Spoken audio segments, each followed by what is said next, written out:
देश के गृह मंत्री अमित शाह बंगाल के 2 दिवसीय दौरे पर हैं, लेकिन आखिरकार क्या होगी आगे की रणनीति और राजनीति, इस पर बात करने के लिए खुद गृह मंत्री बांकुड़ा के इस चतुर्दी गांव से हमारे साथ जुड़ रहे हैं आज तक पर।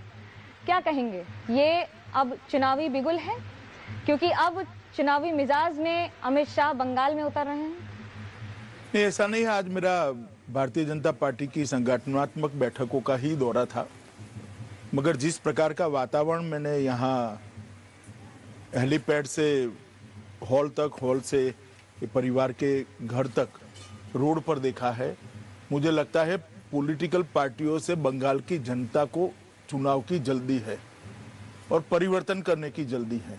जिस तरह की भीड़ मैं देख रहा हूँ रोड पर, जहाँ जाते हैं वहाँ पर, वो एक प्रकार का गुस्सा दिखाती है अभी के शासन के खिलाफ। एक और तो ममता जी के शासन के प्रति आक्रोश है, गुस्सा है, और दूसरी आंख में मोदी जी स्थिति को सुधार सकते, इसकी भरोसा और आशा भी दिखाई पड़ती। बंगाल में हम जिस तरह से देख रहे हैं, अभी चुनाव 6 महीने 7 महीने दूर हैं। बिहार में चुनाव चल रहे हैं, लेकिन आप प्रचार के लिए नहीं गए। बंगाल ही क्यों?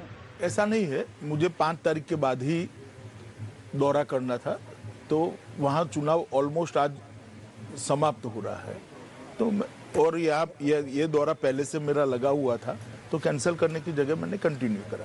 7 महीने में ही चुनाव है, लेकिन जिस तरह से राजनीतिक हिंसा बढ़ रही है, गृह मंत्री बतौर और एक नेता क्या सोचते हैं, क्या देखते हैं? देखिए, मैं बतौर गृह मंत्री तो कुछ कहना नहीं चाहता। वो तो एक एडमिनिस्ट्रेटिव प्रक्रिया होती है, संवैधानिक प्रक्रिया होती है, परंतु मैं भारतीय जनता पार्टी के नेता के नाते जरूर कहना चाहता हूं, जब से बंगाल में भारतीय जनता पार्टी अपना पैर पसार रही है, तृणमूल कांग्रेस के कार्यकर्ताओं ने भारतीय जनता पार्टी के कार्यकर्ताओं के साथ बहुत अत्याचार किए हैं, बहुत अन्याय किया है। 100 से ज्यादा कार्यकर्ता हमारे मारे गए हैं, और ये 100 में से 75 से ज्यादा एफआईआर में एक भी अरेस्ट नहीं हुआ है, तो इससे ज्यादा बड़ी विफलता शासन की हो नहीं सकती। कल ही मैं एयरपोर्ट से बाहर आते ही एक परिवार से मिला, हत्या होने के बाद पोस्टमार्टम नहीं करते। पोस्टमार्टम करने के लिए हाई कोर्ट में जाना पड़ता है, हाई कोर्ट का ऑर्डर होने के बाद भी पोस्टमार्टम नहीं करते, कंटेम्प्ट कर लेकर हाई कोर्ट में जाना पड़ता है। अब 5 नवंबर को पोस्टमार्टम तय हुआ है, तो मैंने तो इतना लॉ एंड ऑर्डर का नीचे जाना देश भर में का मेरा दौरा होता है, कहीं नहीं देखा। मुख्यमंत्री ममता बनर्जी कहती हैं कि आप बंगाल की बात करते हैं, उत्तर प्रदेश भूल जाते हैं, अपने खुद के भाजपा के शासित राज्य भूल जाते हैं। वहां किस तरह से हत्याएं हो रही हैं, हाथरस कांड हो या बाकी हो, लेकिन बंगाल की छवि धूमिल करने का प्रयास करती है बीजेपी। देखिए, किसी भी भाजपा शासित राज्य की चर्चा करने के लिए मैं तैयार हूं, उसको सापेक्षता में देखना पड़ेगा। उत्तर प्रदेश में पहले क्या था, आज क्या है, तो योगी जी ने स्थिति को बहुत सुधारा है, और ममता जी ये बता दे कि पहले बंगाल में क्या था और वो कहां पर लेकर आई, तो केवल और केवल डिटोरिएशन है। चाहे लॉ एंड ऑर्डर की बात है, चाहे इंडस्ट्रियल डेवलपमेंट की बात है, चाहे रोजगार की बात है, चाहे सीमा पर गाय तस्करी की बात है, चाहे घुसपैठ की बात है, हर जगह डिटोरिएशन। आपने सीमा की बात की, बीएसएफ इंचार्ज है जो कि आपके अंतराधीन है, तो कैसे राज्य जिम्मेदार है अंतर्राष्ट्रीय सुरक्षा के लिए, अंतर्राष्ट्रीय सीमा पर, इसके लिए हर बार राज्य को जिम्मेदार ठहराना क्या ठीक है? देखिए, जब तक स्थानीय पुलिस का सहयोग नहीं मिलता, तब बंगाल और बांग्लादेश की बॉर्डर, भारत और बांग्लादेश की बॉर्डर बड़ी भौगोलिक रूप से कठिन बॉर्डर है। बहुत सारे नदियां हैं, नाले हैं, ऊंच नीच पहाड़ की छोटे छोटे पहाड़ है, जंगल है। जब तक स्थानीय प्रशासन, डिस्ट्रिक्ट मजिस्ट्रेट और डिस्ट्रिक्ट एसपी का सहयोग नहीं मिलता, अकेला बीएसएफ नहीं कर सकता, क्योंकि बीएसएफ का दायरा सीमित है और एक अंतर्राष्ट्रीय षड्यंत्र है। षड्यंत्र के तहत जो लोग लिप्त है, उस पर कदम उठाने का अधिकार बीएसएफ को नहीं है, वो स्टेट यूनिट को ही करना पड़ेगा। बीएसएफ की कई बार सूचना देने के बाद भी स्टेट यूनिट ने उन पर कदम नहीं उठाया, उनको संरक्षण प्राप्त है। राज्य सरकार, मुख्यमंत्री ममता बनर्जी का बार बार यही आरोप है कि आप सेंट्रल एजेंसीज का इस्तेमाल करके बंगाल के अधिकारियों को, बंगाल के नेताओं को, खास तौर से टीएमसी को टारगेट करके परेशान करते हैं। कैसे देखते हैं आप इसको? कोई उदाहरण दे दे तो जवाब दे पाए। मैं तो कह रहा हूं कि भाई हमारे कार्यकर्ताओं के साथ प्रताड़ना हो रही है, पूरी दुनिया जानती है, पूरा मीडिया जानता है। आप भी अगर फील्ड में घूमती होती तो आपको मालूम पड़ता। बैलेंस करने के लिए आप सवाल पूछो वो तो ठीक है, मुझे जवाब देना पड़ेगा, परंतु आपको भी स्थिति मालूम है कि बंगाल के अंदर भारतीय जनता पार्टी के कार्यकर्ताओं पर बहुत अन्याय हो रहा है, अत्याचार हो रहा है, जाने भी जा रही है। बंगाल के राज्यपाल जगदीप धनखड़ साहब ने आपसे अभी मुलाकात की थी, 356 की भी बात चल रही है। बतौर गृह मंत्री 356 के लिए आपको क्या लगता है कि बंगाल में ऐसे हालात हैं? मैं इस पर कोई टिप्पणी करना नहीं चाहता, और बंगाल के राज्यपाल महोदय के साथ मेरी देश के गृह मंत्री के नाते मीटिंग थी, मैं इसको सार्वजनिक फोरम में चर्चा करना नहीं चाहूंगा। जब आप बंगाल की बात करते हैं तो जहां एक और टीएमसी से मुख्यमंत्री ममता बनर्जी हैं, बंगाल का चेहरा, भाजपा का चेहरा कौन होगा? दिल्ली की तरह बंगाल भी यही सवाल कर रहा है। जरूरत पड़ेगी तो चेहरा भी आ जाएगा, व्यक्ति भी आ जाएगा, और विजय सुनिश्चित है। 2/3 बहुमत के साथ भारतीय जनता पार्टी यहाँ सरकार बनाने जा रही है। ममता दीदी इसको रोक नहीं सकती। सौरव गांगुली से बातचीत हो रही है? नहीं, अभी तो मेरी किसी से बातचीत नहीं हुई। हम बहुत सारे प्रदेश जीते हैं जहाँ पर चेहरा नहीं था, जैसे यूपी 300 सीट जीते, 3/4 बहुमत आया, हमारा कोई चेहरा नहीं था। बिहार में चुनाव है, कैसे देख रहे हैं? क्योंकि 15 साल की एंटी इनकम्बेंसी को नेगेट नहीं कर सकते हैं, तो वहीं आंकड़े आपके तहत, आपके नजरों में क्या है? नहीं, हम बहुत अच्छे बहुमत के साथ बिहार के अंदर सरकार बनाने जा रहे हैं।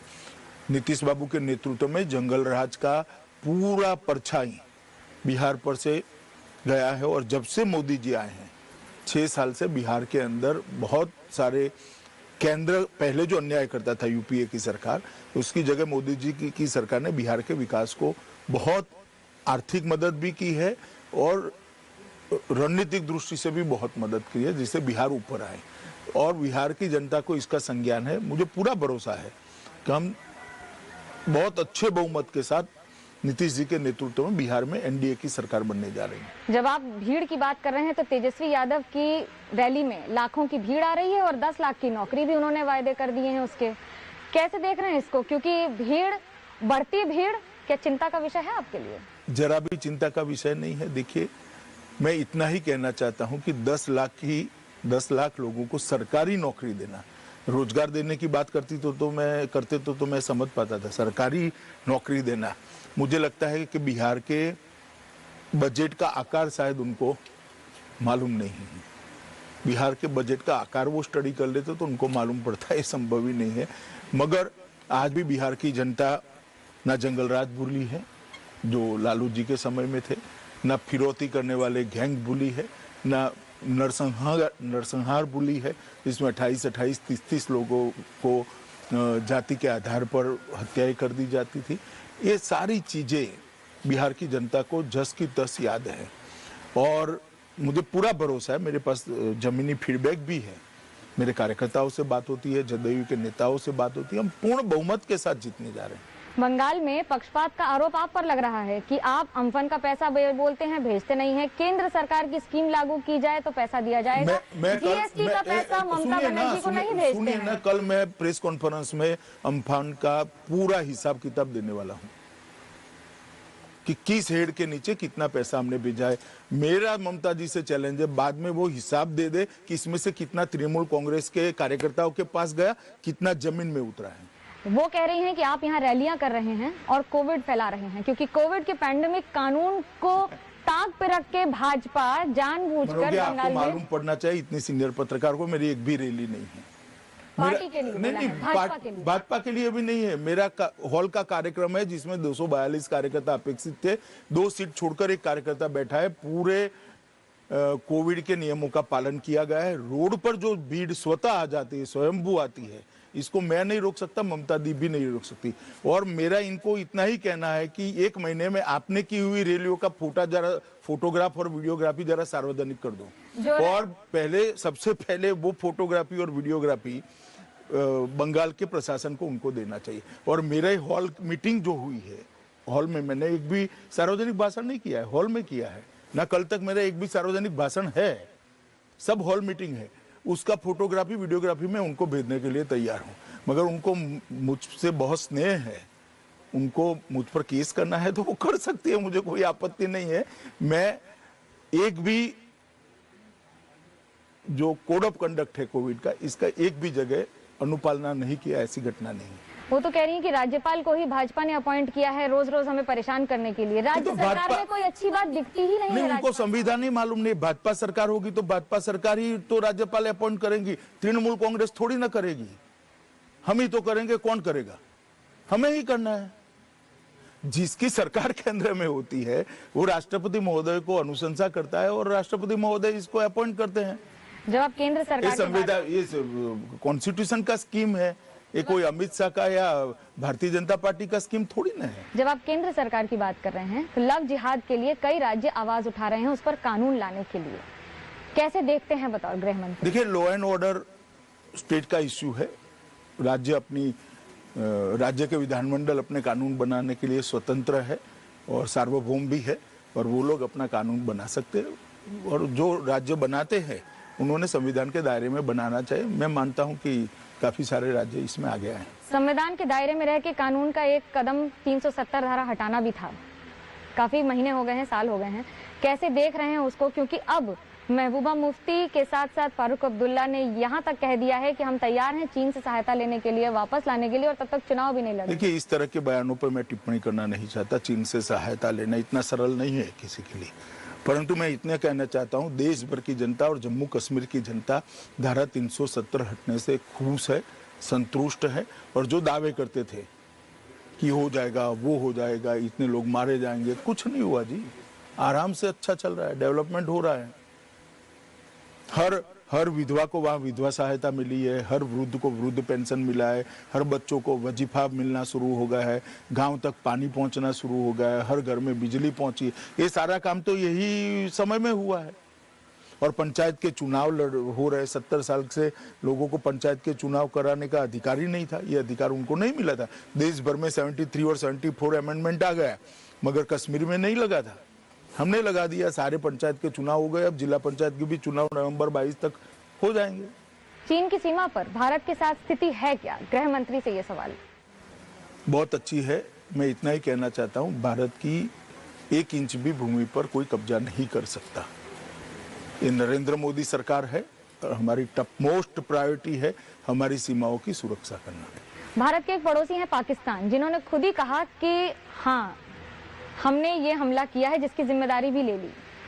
क्या कहेंगे आप उस पर, और कैसे अंतर्राष्ट्रीय स्तर पर क्या ये कारगर होगा साबित करने के लिए कि किस तरह से आतंकवादी गतिविधियां पाकिस्तान में जारी रहती हैं? नहीं, वो तो हमारी एजेंसियां बहुत अच्छे तरीके से काम करती है। अंतर्राष्ट्रीय स्तर पर नरेंद्र मोदी सरकार ने पाकिस्तान को बहुत अच्छे से एक्सपोज किया है, इसीलिए धारा 370 हटाने के बाद भी अंतर्राष्ट्रीय फोरम में एक इक्का दुक्का छोड़कर किसी भी देश ने उनका समर्थन नहीं किया।